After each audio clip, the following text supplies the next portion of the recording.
I've come to understand that what happens at community level, what happens at municipal level, has a much greater bearing on the security of the lives people lead than what happens at the more celestial levels of the political apparatus.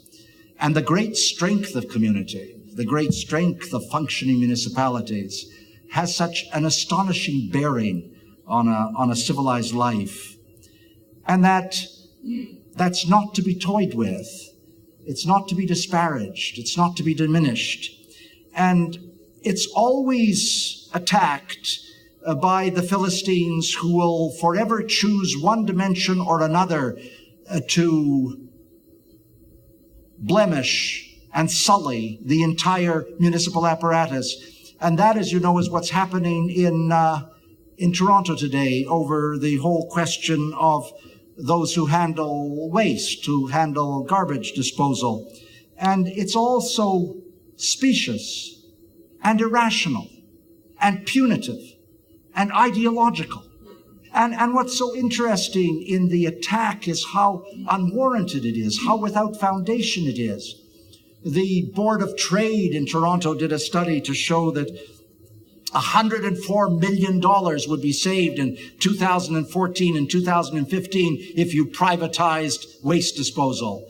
And the C.D. Howe Institute did a study which showed that $50 million would be saved if you privatized waste disposal. And when CUPE asked the Board of Trade to give CUPE the analysis which underpinned the savings, the Board of Trade never replied. They never provided anything.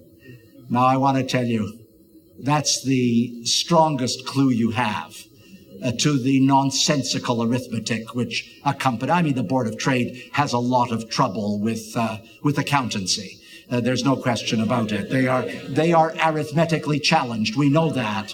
But it is an interesting commentary that you make these sweeping undertakings, you make these sweeping prognostications, and then you can't provide the basis for the figures.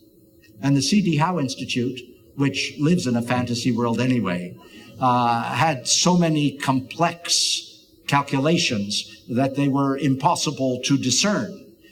And that $104 million on the one hand and $50 million on the other has shrunk to even $8 million in the hands of the present mayor, showing just how ridiculous they were. But what we learned in the process of doing the analysis, and what CUPE analysts pointed out, was that when you look at the costs of privatizing waste and having waste disposed in the public sector, the costs in the public sector are, on balance, less on a continuing basis, particularly for those municipalities which surround the Greater Toronto Area.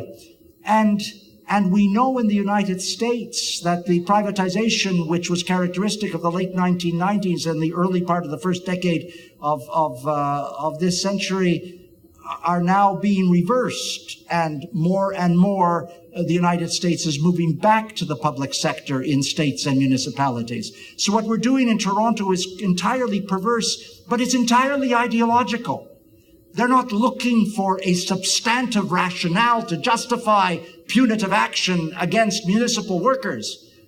They're looking for an ideological spasm which will call on the most and nastiest impulses of human nature.